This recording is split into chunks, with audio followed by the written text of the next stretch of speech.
What's up, everybody? Welcome to Podcast Now. I'm Alex, and in this video, I want to talk about Mighty Morphin Power Rangers Rita's Rewind and how I sadly did not like this game. I would even throw around the word bad when it comes to this game, and that is massively disappointing. This is a game that, ever since it was shown off, I thought it had a lot of potential. I was really looking forward to it. Look, we're going to go through it. I'll talk about the positives and negatives, but I would say I don't recommend this game, and that really hurts me to say because I thought it would be so much better than it was. And I have a lot of questions for those that reviewed the game for them and gave it like 8s or 9s. I have a lot of questions because I don't see how you do that. Personally, I think this is a game that the number one problem, let's just kind of start here, is incomplete. You know, they said in a blog post, because they talked about, you know, the Switch version being delayed, then it wasn't delayed, and the multiplayer is all messed up, and it's still messed up. And I actually ran into some really fun issues with this game as well, including massive stuttering, and the game actually crashed on my friend and I when we were playing it, which results in having to restart the entire game.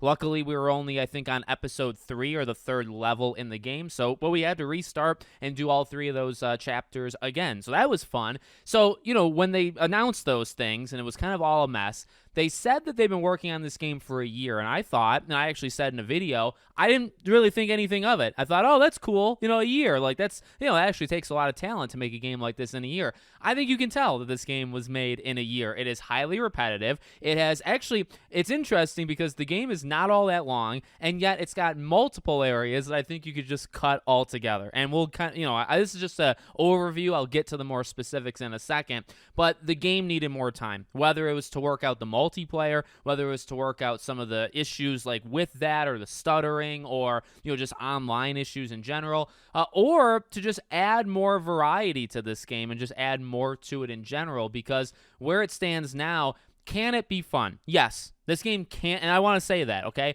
It can be fun. There's a couple parts to this game that are fun, but not all of it. And in fact, I would probably say it's 50-50, fun, not fun. And then even when it's fun, it's highly repetitive, and it's actually very short. So, like, there are more levels in this game of simple side-scrolling beat-em-up, okay? That is the majority of the game in terms of the number of levels. But the issue is that the other parts to this game, the on-rails section, when you're in the Megazord, stuff like that, those are longer by a mile. They also are about 50 times harder for some reason, and they're broken.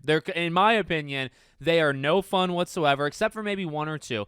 They are no fun whatsoever, and they really made me upset. Okay, so that was kind of the overview. Game can be fun, but most of the time it's not. It's got a couple things working for it, but most of the things are working against it. All right, let's get into the specifics. So first thing is, I really do think the game is designed for that 5 players. And as it stands now, there's no way of even getting that. I think if you do it cooperatively, like locally, I think you can get close, but I don't even know that for sure. I think there was actually an issue. I remember seeing something where like people weren't 100% sure you could even get 5 people in the same room, so like couch co-op.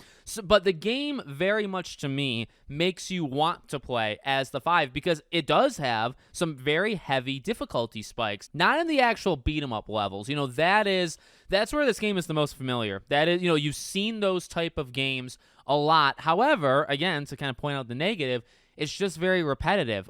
There is a move list. It's not very big. Generally, you're going to be spamming square, you know, on PlayStation, or just the hit button. Whatever button you use to punch and kick, you're going to be spamming that a lot. And the amount of moves that you can do from that are very little, and there's really no difference between any of the Rangers except for their ultimate. Now, their ultimate freaking rocks, okay? Again, I will give credit where credit's due. Visuals in this game, fantastic. Music in this game, fantastic. Those two, they nailed. The ultimate abilities of the Rangers, freaking fantastic. So they nailed a couple parts to that, and when you're, again, doing just the beat-em-up style thing, it's fine. I wouldn't actually say that's bad at all. I would say it's not amazing or not good, but it's not bad, okay? It's probably average because, you know, from what it was worth, at least for my time, you know, I was playing this game on normal, and again, that really caught up to me in terms of other levels, but in just the beat-em-up levels, it was fine. You know, there's some challenge, and I would say specifically the bosses, right? The bosses make you kind of stop and think a little bit. A little strategy is involved. Now, the issue is those levels are about 5 to 8 minutes. They are incredibly short. So I would say the best part of the game, and the part of the game that's the most familiar to people that, see this style. You've seen a trailer and you say, oh, that looks interesting. Well, that is, again, it's the most levels, like of the, I think, 15 or so levels in the game. It is the majority. However, it takes like 5 to 6 minutes to beat these levels. I mean, my average time was, I think, 6 minutes beating, these kind of levels. So it's like, yeah, most of the game, you're not actually going to even be there. I mean, maybe because maybe the math adds up once you kind of average them all out, but it's not a lot of time. And that's the best part of the game. And even that has issues. I mean, like the rewind thing, I actually kind of think it's overdone, even though it's like the main gimmick. And I don't say gimmick as a negative here, but like the main thing with this game is that they will throw like a time crystal at you, and you have to destroy it before it explodes. And if it explodes, it rewinds time, and the enemies come back. Honestly, like that seems cool, and I thought it was cool leading into this game. It's fine, but it's not, again, like I don't really think it's great, because ultimately they throw it at you. You focus all your attack on it. There's probably no chance, at least with 2 players, that you're going to blow it up. So it explodes, and then you restart, and you just target it again. And it starts with that same amount of life. So if you get it half down, in life, it comes back, it's at half life. Then you just take it out, and you're done. And like, yeah, I mean, it's a cool feature. Like visually, it's cool, and having the enemies. But at the same time, it's like, well, you just don't focus on the enemies. You just focus on the crystal, and then there's really nothing else to really think about. So you have that. Again, like the boss fights. The boss fights I do think are very unique. They're very well thought out. They all have their own, again, kind of gimmick or just move set that I think is really, really cool. So I really have no problem with that one. Then we get to, in my opinion, the absolute worst part of the game, and it's everything else. Now, I'm specifically talking about more of like the aiming and shooting. I mean, I don't even know what you want to call it, but right before you get to the Megazord, although the Megazord is also awful. I actually couldn't believe it, because watching it looks like this kind of campy little fun like mini game type thing. It's just annoying. It's honestly lining up and then having to plan like your attacks and the dodging. It just isn't as much fun as I thought it was going to be. I mean, I actually don't have too much more to say to it than that. But right before then, when it's more running and shooting, I mean, there's one level where you're on like motorcycles, and that was okay. There's one level that I played when you're on like a roller coaster, and it's more, I mean, it reminded me of like Rush of Blood, I think the VR game. I think that's what it's called, a PSVR. The kind of on-rail shooting. It can be fun, and there are some levels where it is fun, but my dear God, right before you do the Megazord, okay, when you're running through, when they incorporate bosses, when they incorporate, things to just try to dodge and stuff like that, it's terrible. And I kind of have to go super, super specific of why it's terrible, so I guess bear with me. So one thing that I've noticed is you move the aiming, okay? You move the aiming with the left analog stick, right? You can only aim so far, and that might sound stupid, but play the game and you'll understand. When you're playing it, if you're dragged to a side of the map or like the screen, okay? Say you're pulled to the far right, you can only aim so far. You literally cannot hit half of the screen because of the control setup. And this is not the biggest deal when it comes to just meaningless enemies. But when you're fighting bosses that deal like, they'll take half your health in a hit, it's a big deal. And also, because normal difficulty is actually more like hard difficulty, in my opinion, you got to be careful. Another fun thing I ran into is the game actually, you have 2 lives, right? In every one of these modes, or every one of these chapters, you go in with, X2, you can see on the top left.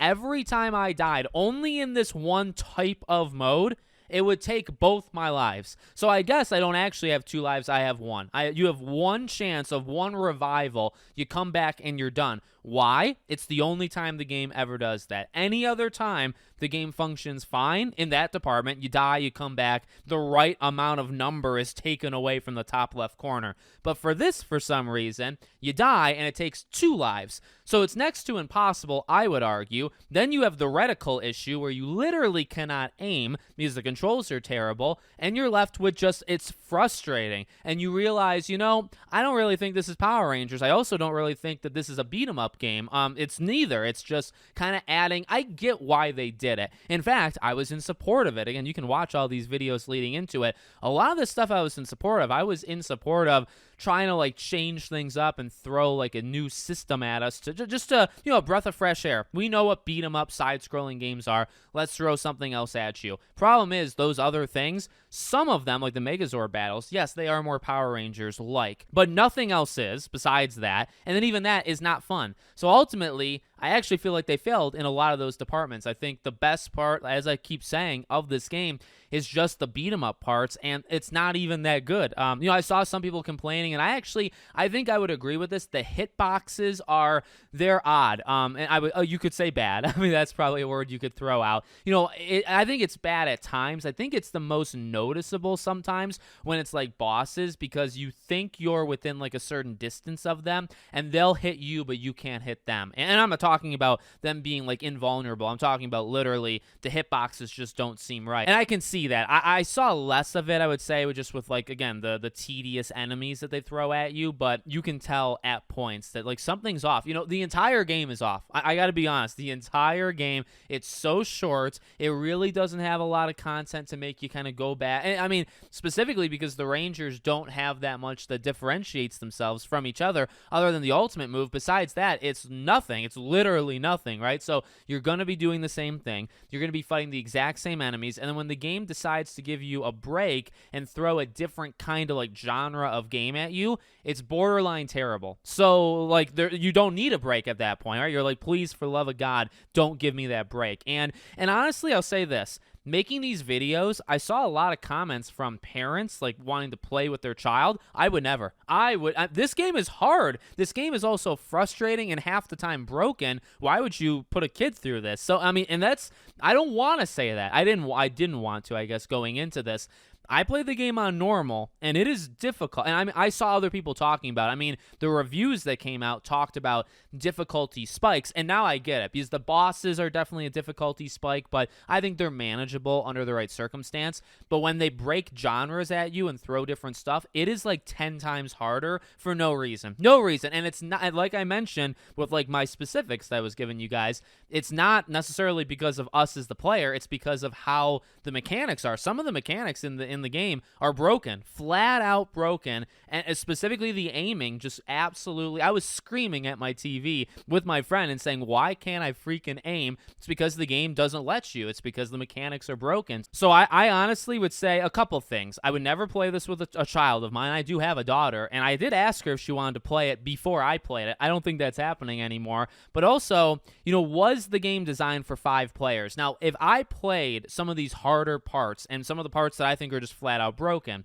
if I played that with 4 other people versus 1, could we have gotten through it? Could we have kind of almost cheated our way through it? And could it maybe have been not that big of a deal? I guess, but at the same time, you have to remember like who your audience is. Like, not everybody. Yes, it's cool, and I like the fact that this game can go up to 5. I think you need games like this every so often. But the fact is, not everybody's gonna play this game with 5. I mean, you raise your hand if you are planning on playing this game with 4 other people. There's not that many people that do that. There is a group, and I like, again, games that kind of give you that option. But most people are probably not playing it with a group of 5, right? You're probably playing it with a friend, maybe 2. Maybe you're a parent, you're playing it with a kid or 2. You're not playing it with 4 kids. I mean, maybe like a couple are, but not the majority. And the fact is, I think specifically with the harder levels and some of the broken mechanics, you need 5 people to just force your way through it. To even make it tolerable, it doesn't make it good. It just makes it so that you can actually beat the game. And I'm sitting here right now not having beaten the game because it got too frustrating.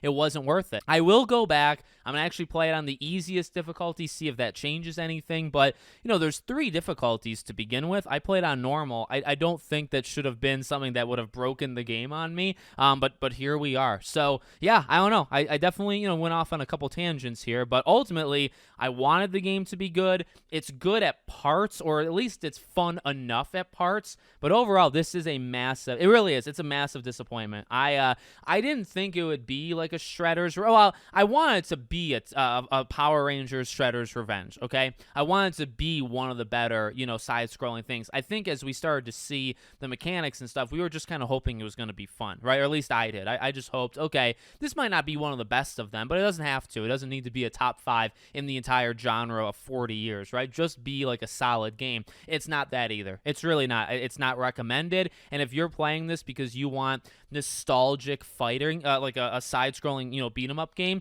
you could play any other. Like literally, I'm not saying it's the worst of the genre, but there's so many good ones. You don't need to play this one. And this is coming straight from me. I mean, I don't change my opinion based off review code or not, but I didn't get anything. I bought this game flat out or outright, and I'm pretty disappointed that I did that because I think I would not do it if I had a re-roll with that. So let me know what you guys think. Make sure, as always, you're subscribed to the channel, bell icon turned on, and I hope to see you all on the next one.